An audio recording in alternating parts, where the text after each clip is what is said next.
मीरपुर नाम के शहर में तेजस अपनी पत्नी नीरू के साथ रहता था। पति पत्नी दोनों ही नौकरी करते थे। एक दिन तेजस गांव अपनी माँ के पास फोन करता है। हेलो, प्रणाम माँ। जीते रहो माँ, तुम दादी बनने वाली हो हैं?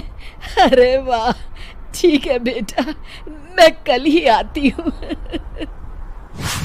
जब माँ जी शहर पहुंची तो बेटे बहू ने बहुत अच्छे से स्वागत किया। लीजिए माँ जी, चाय। अरे गर्मा गर्म पकोड़े ले आओ माँ के लिए। नीरू रसोई में गई और 2 मिनट में ही पकोड़े ले आई। जी ये लीजिए। बहू, जादू से बनाए हैं क्या? अभी तो रसोई में गई थी। यम्मी। माँ जी, शीला रसोई में पकोड़े तल रही है, मैं बस लेकर आई। हे भगवान, मेरा धर्म भ्रष्ट कर दिया तूने। अब तो गंगा जल से शुद्धिकरण करना होगा। दूसरे दिन, माँ जी मैंने नाश्ता बना दिया है, ऑफिस जा रही हूँ। पर अभी तो घर का सारा काम पड़ा है। शीला आती ही होगी, झाड़ू पोछा बर्तन कपड़े वो सब कर लेगी। हमारे जमाने में घर का सारा काम हम ही करते थे। जी माँ जी, आप बहुत होशियार हैं, मैं घर ऑफिस दोनों नहीं संभाल पाती। तो जरूरत क्या है घर से बाहर जाकर चाकरी करने की?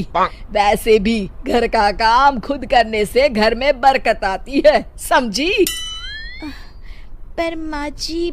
पर वर कुछ नहीं, इस महीने की पगार मिले फिर ऑफिस बंद। हाँ। रात को नीरू तेजस से कहती है, सुनिए जी, माँ जी बोल रही थी कि मैं नौकरी छोड़ दूं। वैसे ठीक ही तो है, अभी तुम्हें आराम की जरूरत है। फिर भी आराम कहाँ, शीला को छुड़ाने के लिए बोल रही थी।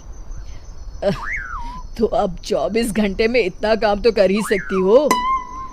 पर जॉब पसंद है मुझे, घर पर मन नहीं लगेगा।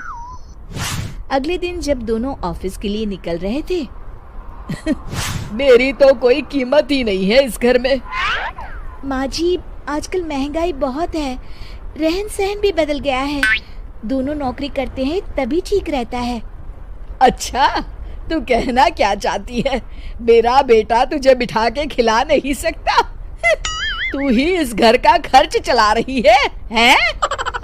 नहीं माँ जी, मेरा वो मतलब नहीं था। मतलब खूब समझती हूँ, ये बाल धूप में सफेद नहीं किए मैंने। हाँ।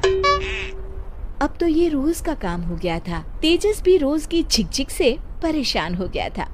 एक दिन उसने कहा, नीरू, वैसे भी तुम्हें मैटरनिटी लीव मिलने वाली है, तो अभी से ही छुट्टी ले लो। पर क्या, मेरी सैलरी अच्छी खासी है।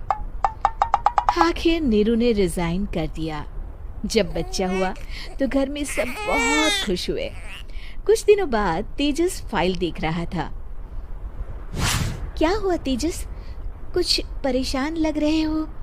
अब हाँ, वो हमारी जितनी सेविंग्स थी वो तो हॉस्पिटल में और छठी के फंक्शन में खत्म हो गई है नीरू। और अभी वैसे मंदी चल रही है तो मैं बोल रही थी कल मुन्ना को हेपेटाइटिस का टीका लगवाना है। नीरू, क्या पोस्टपोन नहीं कर सकते? नहीं जी, बिल्कुल नहीं। अब तेजस को समझ में आ रहा था कि उससे गलती हुई है। पैसों की कमी का असर घर के माहौल पर भी पड़ रहा था। अगले दिन, बेटा मेरा चश्मा और ये दवाइयाँ ले आना, पर्चा देते हुए माँ जी ने कहा। जी। तेजस, मुन्ना के लिए दूध का डिब्बा और डायपर भी ले आना, और ये किराने के सामान की लिस्ट है, इसे भी लाना है। तेजस गुस्से में लिस्ट मरोड़कर फेंकता है और चिल्लाता है, पैसे क्या पेड़ पर उगते हैं? ये ले आना, वो ले आना। अरे पर ये जरूरत का सामान ही है। वो गुस्से में बिना कुछ कहे ऑफिस चला गया। अरे अरे लंच तो ले जाइए। नीरू दौड़कर डिब्बा पकड़ाती है। एक दिन खाना खाने के बाद नीरू, अब तो मुन्ना कुछ बड़ा हो गया, तो अब तुम वापस ज्वाइन कर लो ना जॉब। पर इस रिसेशन में जॉब मिलना बहुत मुश्किल है। ट्राई तो करो। फिर मुन्ना? माँ जी है ना, और एक फुल टाइम मेड भी लगा लेंगे।